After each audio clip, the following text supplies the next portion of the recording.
చేసే చదువుంటావు. నేను మూల భాష జర్మన్లోనే చదివాను. భూషణం గారు, వాళ్ళందరినీ అర్థం చేసుకోవడానికి భాష తెలిస్తే మాత్రం సరిపోదు. అది మాత్రమే కాదు,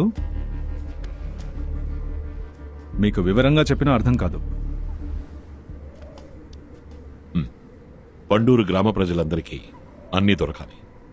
అదేగా నీ కోరిక? 100 ఏళ్ళకి ఎంత ఖర్చు అవుతుందో ఓ లెక్కేసి చెప్పు. సింగిల్ పేమెంట్ ఇచ్చేస్తాను. నువ్వు బతికినంతకాలం నాయకుడుగానే బతకచ్చు. సంఘంలో నీ ఫోటో కూడా పెడతాను.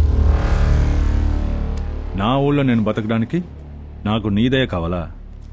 ఈ డీజిల్ ఫ్యాక్టరీ పేరుతో మన రాష్ట్రాన్ని ఎడారిగా మార్చే ఆలోచన వదులుకో. ప్రాణాలతో వదిలేస్తాను. బద్రే, మొహమాట పడకో. డీలు ఒప్పుకో. మన చుట్టూ ఎవ్వరూ లేరు. అలాగా?